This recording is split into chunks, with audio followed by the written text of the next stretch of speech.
Swaraj news కి స్వాగతం. రాష్ట్ర వ్యాప్తంగా కురుస్తున్న అతి భారీ వర్షాలు నిన్నటి నుండి రాష్ట్రంలోని పలు జిల్లాల్లో వర్షాలు కురుస్తుండటంతో వాతావరణ శాఖ హెచ్చరికలు జారీ చేసింది. ఈ వర్షాలు ఇంకో 2 రోజులు కొనసాగుతుండటంతో వాతావరణ శాఖ 9 జిల్లాలకు రెడ్ అలర్ట్, 12 జిల్లాలకు ఆరెంజ్ అలర్ట్ జారీ చేసింది. గత 2 రోజుల నుండి కురుస్తున్న భారీ వర్షాలతో రాకపోకలు స్తంభించిపోగా మత్తడి పోస్తున్న చెరువులు, పొంగిపొర్లుతున్న వాగులు, వంకలు.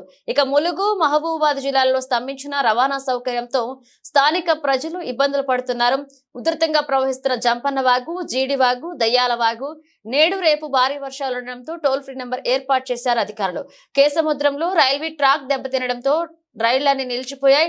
ప్రజలు జాగ్రత్తలు పాటించాలని, భారీ వర్షాలు ఉన్నందున సంబంధిత శాఖ అధికారులు చర్యలు తీసుకోవాలని ప్రభుత్వం ఆదేశాలు జారీ చేయడంతో పాటు వైద్యాధికారులకు, ఇతర శాఖ అధికారులకు సెలవులు లేవని తేల్చి చెప్పింది. తెగిన రావిరాల చెరువు, ఇళ్లలోకి వరద నీరు, ఇబ్బందుల్లో స్థానికులున్నారు. ముంపు ప్రాంతాలలోని ప్రజలను అప్రమత్తం చేసి చర్యలు తీసుకోవాలని సూచించింది. ఇక భారీ వర్షాల నేపథ్యంలో ప్రజలు ఇళ్లలోనే ఉంటూ జాగ్రత్తలు పాటించాలని హుజూరాబాద్ కాంగ్రెస్ ఇన్ఛార్జ్ ప్రణవ్ పిలుపునిచ్చారు.